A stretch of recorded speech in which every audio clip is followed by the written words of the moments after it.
It did not happen all at once. It happened over 6 construction seasons, slowly, then completely. And by the time it was finished, the man who built it was already being punished for building it. Britain spent a fortune building a military canal through the Canadian wilderness. Hundreds died constructing it. The engineer behind it died believing it was a failure. The war it was built for never came. And somehow that failed canal accidentally created the capital of Canada. This is the Rideau Canal, 200 kilometers of water cut through granite, forest, and swamp. 47 locks, built for a war that never happened. And before we go further, understand this. Nothing about this place is normal. Look at where it sits. This is Eastern Canada, and the first thing you notice is not the canal.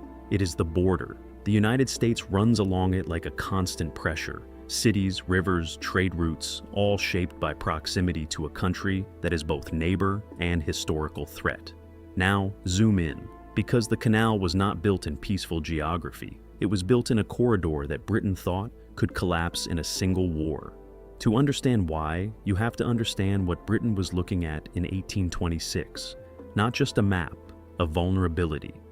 The War of 1812 had ended technically, but it had not ended psychologically, not for Britain, because Britain had seen something during that war that it could not unsee. The entire interior supply system, every soldier, every weapon, every barrel of gunpowder, every pound of food moving into Upper Canada depended on one river, the St. Lawrence. And that river ran directly along the American border, not near it, along it. At some points, the border was not even nearby. It was the river itself. That meant every British supply line was visible. Every ship was vulnerable. Every movement through the most critical corridor in the colony could be interrupted by American forces who never had to cross into Canadian territory to do it. They just had to aim.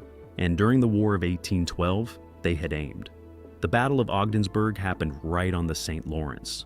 British convoys moved under active threat of interception for nearly 200 kilometers of exposed river. Britain held on, but the margin was terrifyingly thin. And now, do the arithmetic Britain was doing. Upper Canada, roughly 150,000 people. The United States, over 9 million. A 60-to-1 population disadvantage. One more war, one coordinated push along that exposed river corridor. And the colony was gone, not weakened, gone. So Britain made a decision that was not really about canals at all. It was about geometry. If the St. Lawrence was vulnerable because it ran along the border, the solution was a second corridor that did not. One that ran deeper into Canadian territory, 100 to 200 kilometers from the American border at its closest point.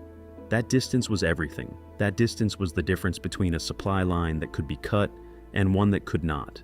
Britain was not building infrastructure. Britain was buying strategic depth, and they sent one man to purchase it from the wilderness. Colonel John By, a royal engineer, dispatched on orders from the Duke of Wellington himself. Given a budget, given a mandate, given almost no accurate information about what the terrain between Ottawa and Kingston actually looked like, and sent in. What he found was not empty land waiting to be organized. It was resistance. The kind of resistance that is not political or human, but geological. Precambrian granite. Some of the oldest rock on Earth. Up to 1 billion years old. The Canadian Shield does not negotiate. It does not yield to schedules or budgets, or the strategic requirements of an empire worried about its border. It simply exists, enormously, indifferently. And it had to be blasted through meter by meter, with black powder charges set by hand in conditions that left no margin for error. The northern section of the canal route cut through this shield rock for kilometer after kilometer. The central section passed through dense forest, exposed bedrock, and terrain that had never seen a road. The southern section through the Cataraqui watershed was something else entirely.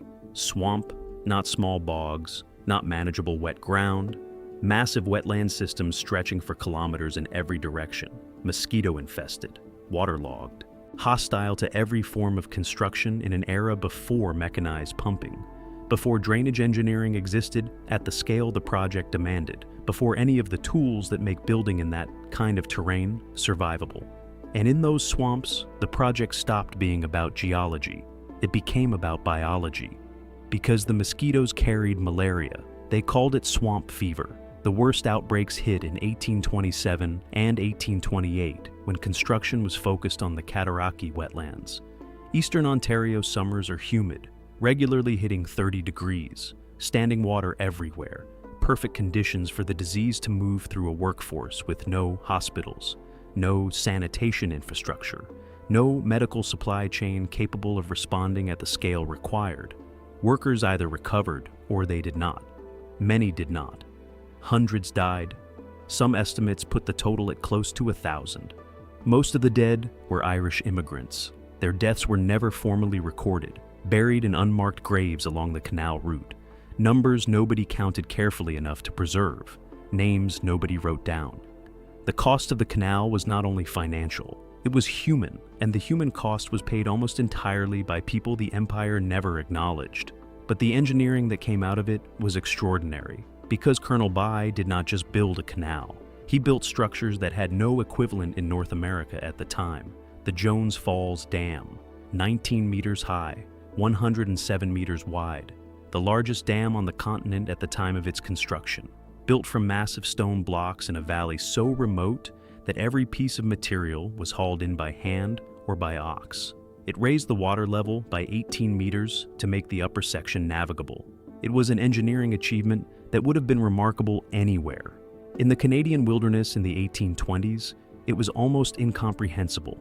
The Ottawa Locks, a staircase of 8 locks dropping 24 meters from the canal to the Ottawa River in a single continuous flight. Still standing, still operating. 47 lock stations, 52 dams, over 30 kilometers of canal cuts blasted through rock, and it was done in 6 construction seasons. 6 seasons. Through granite, through swamp, through disease, through a budget that was never adequate for the terrain it was being applied to. The original budget approved by London was £169,000. Colonel By had proposed a more ambitious design early in the project. Deeper channels, locks large enough to accommodate military steamships rather than just the smaller vessels the original specification assumed. London approved the upgrade. The final bill came in at £822,000, nearly 5 times the original estimate, close to half the British Ordnance Department's entire annual budget, spent on one canal, in the Canadian wilderness, for a war that had not yet happened and would not happen. The canal opened in May 1832, fully operational, and then Colonel By was recalled to England to face a parliamentary inquiry over the cost overruns. He was never charged with corruption. There was no evidence of any, but his reputation was destroyed. He died in 1836 at 53 years old, likely weakened by the malaria he had contracted during the construction seasons in the field. Never honored in his lifetime. The empire that sent him into the wilderness, that approved his design, that benefited from everything he built, punished him for the cost of doing exactly what they asked. And the canal he built was never used for its intended purpose, not once. The Americans never invaded. No British warship ever navigated the Rideau under military orders. The strategic threat that justified every death, every pound spent, every season of construction through conditions that killed the workers never materialized. By every conventional measure of military infrastructure, the Rideau Canal was a failure before it was a decade old. But geography does not stop just because intent disappears, because at the northern entrance of the canal, something was already forming: a construction camp, a logistics point, a temporary settlement built to support the workforce. It had no long-term purpose built into its design. It was just efficient. Colonel By called it Bytown. But look at where it sat. The confluence of 2 major waterways, with the canal now adding a 3rd connection south toward Kingston. And Lake Ontario. The Ottawa River alone is roughly 1,200 kilometers long, draining a watershed of about 146,000 square kilometers, larger than England. And in the early 1800s, that watershed was one of the richest timber regions in North America. The Ottawa Valley was blanketed in white pine, the most valuable construction timber in the world at the time, in massive demand from the British Royal Navy and from the construction industry across the Atlantic world. Bytown sat at the geographic pivot point.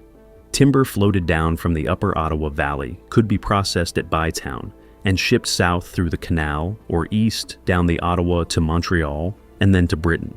The canal, built for military logistics, had accidentally created a commercial logistics hub, and commercial logistics hubs do not stay small. Movement attracts movement, trade attracts trade, people follow infrastructure, and infrastructure reshapes everything around it. By the 1840s, Bytown was a booming lumber town.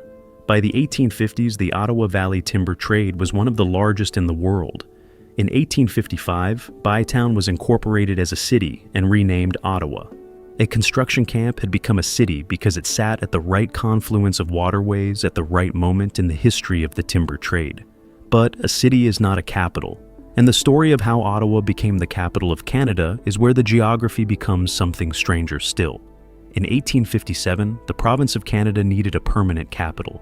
The candidates were Toronto, Montreal, Kingston, and Quebec City. Look at the geography of each. Toronto sat roughly 100 kilometers from the American border, too exposed, too far west to represent the whole country politically.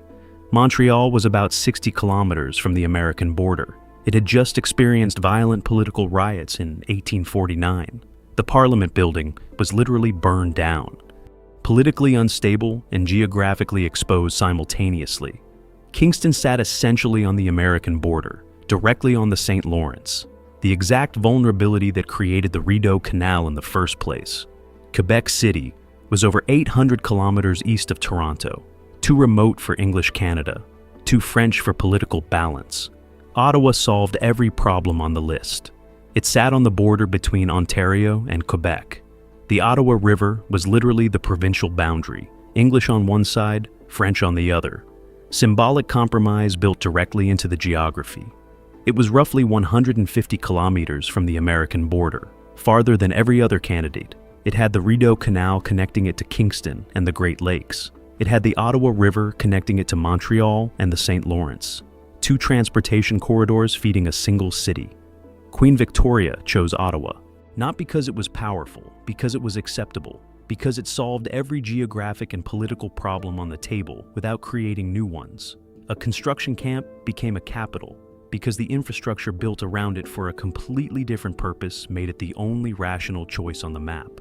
Think about what that means. Most national capitals are deliberate. Washington, D.C. was purpose-built on the Potomac, chosen as a geographic compromise between northern and southern states. Brasilia was constructed from nothing in the 1950s, placed in the interior to shift Brazil's center of gravity away from the coast.